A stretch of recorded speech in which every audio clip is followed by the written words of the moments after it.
oceanografi. Kata oceanografi adalah kombinasi dari dua kata Yunani, yaitu oceanus yang berarti samudra dan graphos yang berarti uraian atau deskripsi. Sehingga oceanografi merupakan ilmu yang mempelajari tentang semua aspek mulai dari kelautan dunia hingga samudra, meliputi sifat fisika dan kimia, asal mula dan kerangka geologis, serta bentuk kehidupan yang terdapat di lingkungan laut. Manfaat dari ilmu oceanografi. Yang pertama, kita menjadi lebih tahu bagaimana cara memanfaatkan potensial kelautan. Yang kedua, sebagai negara maritim, maka sektor kelautan menjadi komoditas ekonomi yang bernilai tinggi jika kita memahami kondisi kelautan atau oceanografi.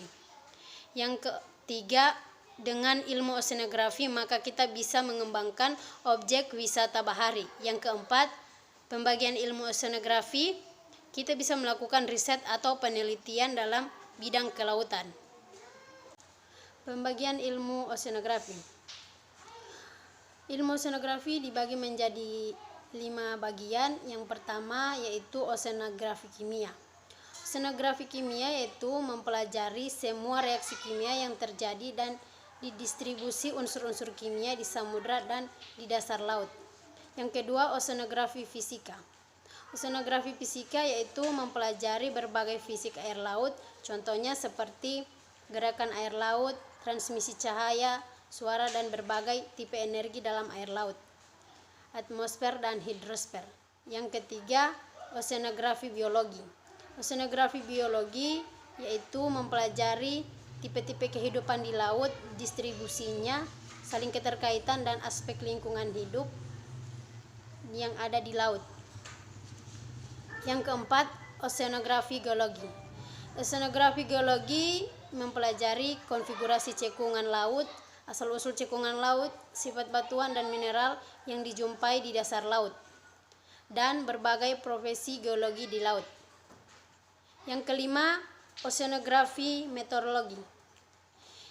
Oceanografi meteorologi mempelajari fenomena atmosfer di atas samudra, pengaruh terhadap perairan dangkal dan dalam, dan pengaruh permukaan samudra terhadap proses atmosfer.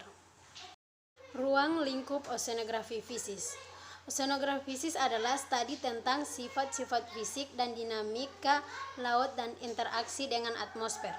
Oceanografi fisis meliputi hidrologi, yaitu bagaimana kedalaman dan kontur lantai samudra, dinamika fluida, yaitu bagaimana aliran mekanis air laut dan gaya-gaya apa yang berperan. Oceanografi fisis berfokus pada penggambaran dan pemahaman terhadap sifat-sifat fisis air laut seperti suhu, salinitas, dan densitas serta distribusinya. Dan terdapat gerakan fluida dan pola sirkulasi laut seperti pasang surut, arus, dan gelombang.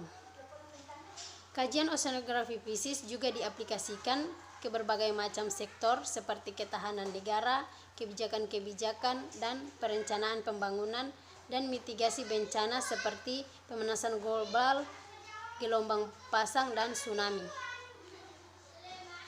Struktur morfologi lautan. Morfologi lautan adalah bentuk permukaan bumi yang ada di dalam dasar laut. Bentuk permukaan bumi memiliki berbagai bentuk. Bentuk perubahan ini hasil dari dua tenaga, yaitu endogen dan eksogen.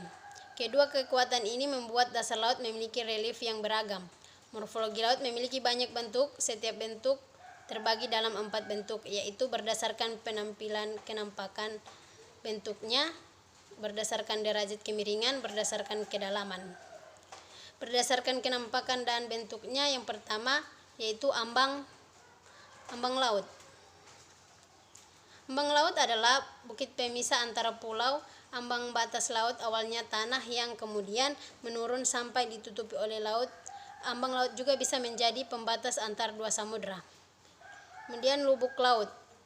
Lubuk laut atau basin merupakan bentuk permukaan bumi bawah laut yang berupa cekungan dengan dasar membulat dan dalam luas. Jika diperbandingkan dengan bentuk permukaan bumi atas laut, maka lubuk laut atau basin ini sama dengan lembah, namun lubuk laut berada di bawah laut. Kemudian palung laut. Palung laut adalah sebuah lembah yang terletak di laut Lembah ini di bawah kerucut dan sangat mendalam. Dalam palung laut adalah hasil dari penurunan dasar laut. Kemudian ambang laut. Ambang laut adalah pegunungan atau juga perbukitan yang terletak berada di dasar laut dan posisinya memisah dua lautan atau perairan.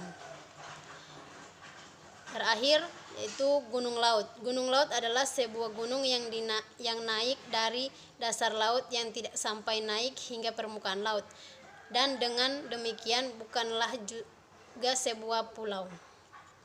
Dan tingkat kemiringan. Yang pertama, paparan benua atau continental shelf. Paparan benua adalah dasar laut dangkal yang berbatasan dengan benua dan merupakan kelanjutan wilayah benua. Paparan benua atau continental shelf atau terkadang disebut juga dengan istilah selasar benua mempunyai kedalaman antara 0 sampai 200 meter. Paparan benua ini terdiri dari lereng curam, suatu datar yang diikuti oleh kenaikan secara mendatar. Yang kedua, lereng benua atau continental slope. Lereng benua adalah tebing dasar laut atau zona peralihan antara paparan dan wilayah laut atau dasar samudra.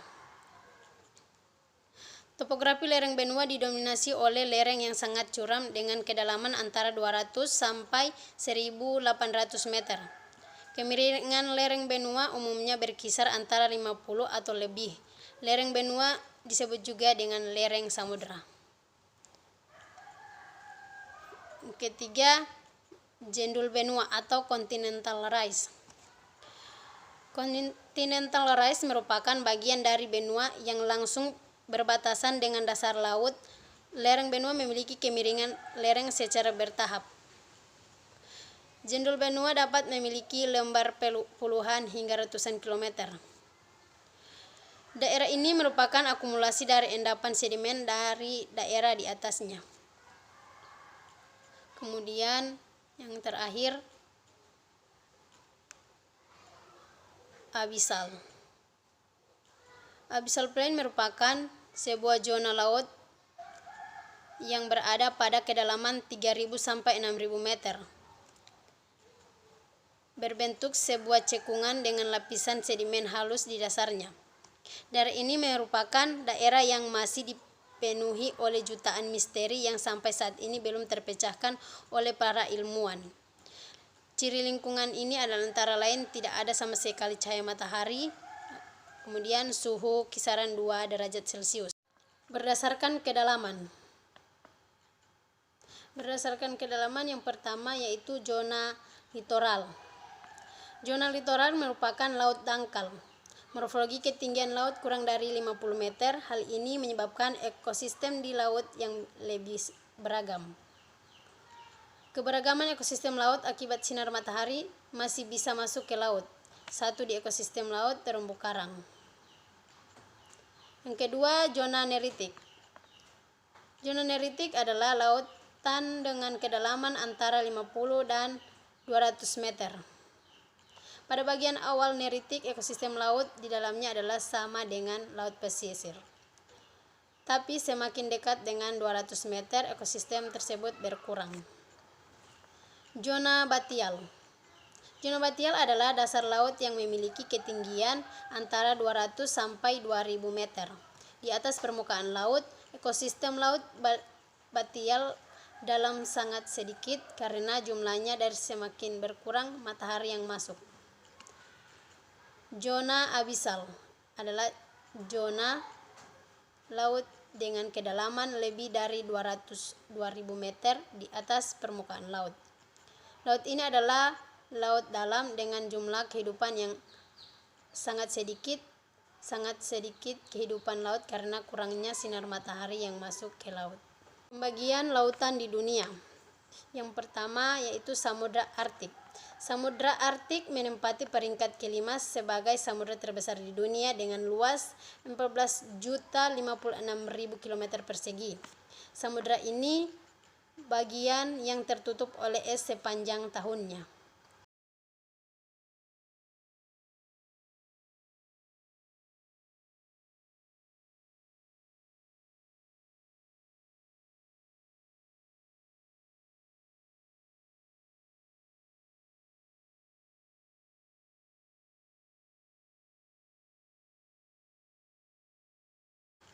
Kemudian Samudra Antartika.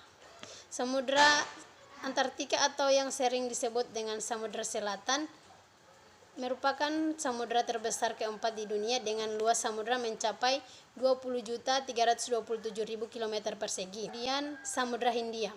Samudra Hindia memiliki luas 68.556.000 km persegi. Samudra ini dikelilingi oleh berbagai benua, yaitu benua Australia, Afrika, dan Asia.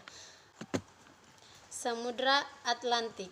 Samudra Atlantik merupakan samudra kedua terbesar di dunia dengan luas 106.400 km per kubik. Dan kemudian Samudra Pasifik. Samudra Pasifik adalah samudra terluas di dunia dengan luas air lautnya mencapai 165.200.000 km persegi dan